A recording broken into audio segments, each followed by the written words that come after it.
Good morning, everyone. I'm going to talk about case scenarios in prolapse intervertebral discs with radiculopathy, a different types of MRI patterns of prolapse intervertebral disc. My name is Dr. Saijot Rao. So, what is radiculopathy? Radiculopathy is described as the range of symptoms which are produced by pinching of nerves in the spinal column. So, we see symptoms of radiculopathy, which includes pain and paresthesia, which goes along the nerve root distribution. What is sciatica? So sciatica is referred to the pain which radiates along the distribution of sciatic nerve. It is usually from the back of thigh, back of knee, back of calf till the heel. This distribution of sciatic nerve causing impingement in sciatic nerve is called sciatica. The dermatomal patterns, these are the dermatomal patterns which help us, the physicians, to define the nerve radiculopathy pattern. The different nerves have different distribution of their innervation. So they involves a specific area of skin supplied by sensory innervation by a particular nerve root. So if we have idea of this dermatomal distribution, we get to know the involved nerve root. Let us see the anatomy of vertebral disc to know the disc prolapse. First, disc is a fibrocartilaginous structure. It contributes about 20 to 25% of the spinal column, height of a spinal column. Its function is shock absorption, transmission of load between the vertebral body. The disc is made up of two parts, the outer annulus fibrosus, the inner nucleus pulposus. The disc lies between the two end plates, which is made up of bi-layer of cartilage and is separated by the intervertebral disc. Again, we see the nucleus pulposus, which is the inside part of the disc, is made up of type 2 collagen strand and hydrophilic proteoglycans. It is 70 to 90% filled with water. It has confined fluids within the annulus. Annulus fibrosus is the outer boundary of the nucleus pulposus of the disc, and it is made up of type 1 collagen. Now coming to the prolapse intervertebral disc, it is mostly seen in lumbar and cervical region, and it affects people mostly in 30 to 40 years who have relatively disc height maintained. The male-female ratio is 3:1. Mostly it happens in lumbar, and L4, L5 and L5S1 is most common. Posterior lateral herniation is most common. We'll see that in later part. Most common causes is sudden violent trauma, and it can happen to people with less trauma also in degenerated annulus. Now, investigation of choice is MRI. MRI is done in prolapse intervertebral disc, and to diagnose it, because it's most accurate, it is sensitive and sensitive for most of the subtle spinal pathologies also. It gives a direct visualization of herniated disc material, and it's helped to build a relationship between the neural tissues and disc material. It has advantage because it has no relation, less invasive, no contrast unless it is indicated. Most accurate in far lateral disc and disc disease of L5 junctions. And we can catch early disc diseases in MRI quickly. Let's see T1 weighted and T2 weighted images of the MRI sequence, which is T1 weighted, we see bright, fat we see bright, and fluid is in dark. T2 weighted images, fat we see less bright, and fluid we see bright. So this T2 weighted images help us to see the neural structure and the disc, and hence to identify the herniation of the disc.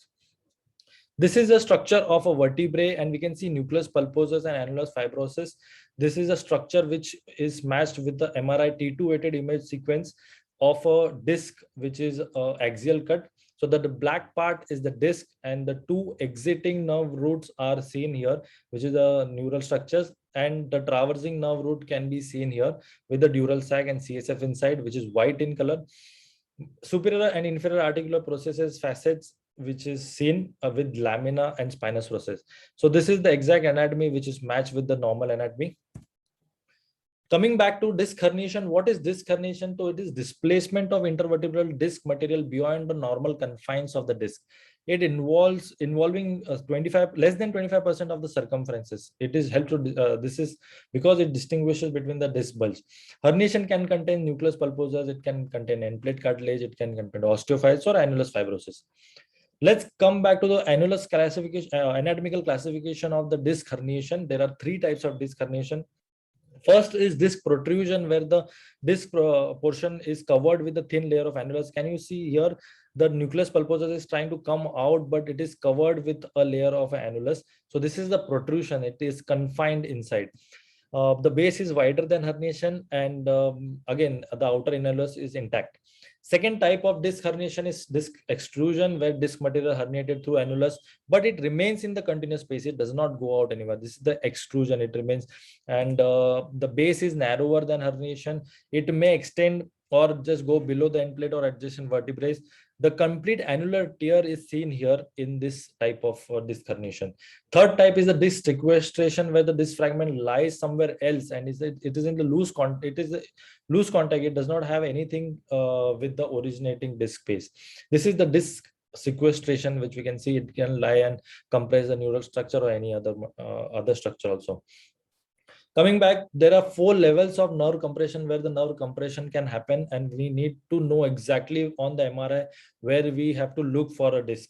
So first is the disc level, the most common area where the herniated disc can be found. Second is the lateral recess, which is the just medial to the medial facet. It's called a lateral recess. It's just below the disc. Foramen, this is the area between the two pedicles. If you can see between the two pedicles, this foramenal area, it is usually the up migrated disc, which is going from the disc only. And third type is the fourth type is the extra foraminal disc, which is the lateral to the foramina. This is the foramina and lateral to foramina. There is very less space there, and when there is a disc herniation here, it gives excruciating pain. Let's see the classification on based on location of disc herniation, the MRI, how we have to see the disc on an MRI. First type of disc herniation is posterior lateral or posterior central prolapse. As we can see, a T2 weighted MRI image, axial cut, where the disc is prolapsed and it goes and is posterior central. It's not central and not lateral, but posterior central. This compresses the exiting nerve root as well as the traversing nerve root. This 3 images are the T2 weighted images, where we see 2 images with the right side paracentral disc, and same the sagittal section also shows a disc herniation. Second type of disc herniation is the central prolapse, where we see the central compression over the dura or cord. Usually it gives quadra equina syndrome because the whole of the dura or the cord is compromised. Third type is the foraminal type or the extraforaminal type, which is the lateral type of disc herniation, which is less common, but it impinges the exiting nerve root. These, if you see, these are the exiting nerve roots, and you can see in these 3 pictures, we see a left-sided herniated disc. Here also, if we see the exiting nerve root is compressed, the left-sided nerve root. Fourth type of nerve disc, which I would like to mention here, which is very uncommon, is intradural disc. Yes, we find sometimes it's seen in the literature that the disc is found inside the dura. Etiopathogenesis is not clear, but possible attachment between the anterior dura and annulus fibrosus is seen. So this facilitates the nucleus pulposa herniation into the dural sac. If you see, there is a disc bulge, but the dura is not displaced. But when you go inside and see that the disc material which is lying inside the dura in this picture is a clinical picture. One more type of a disc which I would like to mention here is 2-level disc, which is same as the previous mentioned. It can be any type, but it is at the 2 levels. Sometimes it's missed because it happens in the different sections or segments, maybe in thoracic or cervical, and the symptoms are overlapped. Usually you have to give a diagnostic, or a dermatomal pattern should be seen to identify the symptomatic level.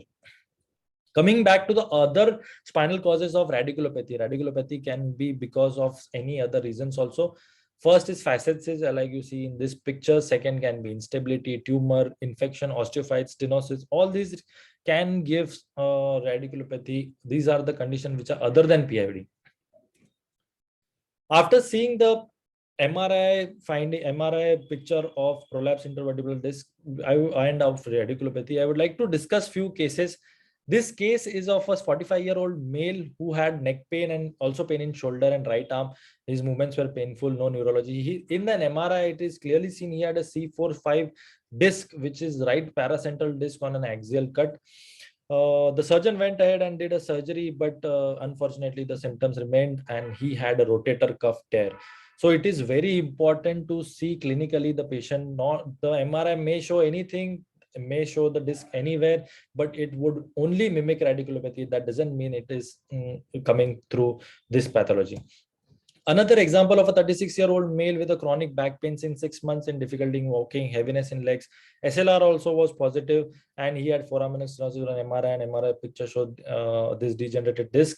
But we found out that the patient also had SI joint involvement. This SI joint was giving him pain. So it is very important to clinically, clinico-radiologically correlate the symptoms. Radiculopathy not only comes from the MRI, the radiculopathy can mimic anything. So spinal mascaraders, non-spinal condition mimicking spinal pathologies are very common. You have to be very strict and vigilant with this. These are the various conditions which can mimic cervical or lumbar radiculopathy, as in the shoulder, elbow, hip, knee. All this has to be checked thoroughly before going through any conclusion. So most common cause of radiculopathy is prolapse intervertebral disc, but not all are because of prolapse intervertebral disc. There may be some other reason also. So it is very important to treat the patients and not the MRI, and clinically correlate the radiological findings. And we should always look for the symptoms. This is it for the radiculopathy and MRI findings of prolapse intervertebral disc. Thank you so much.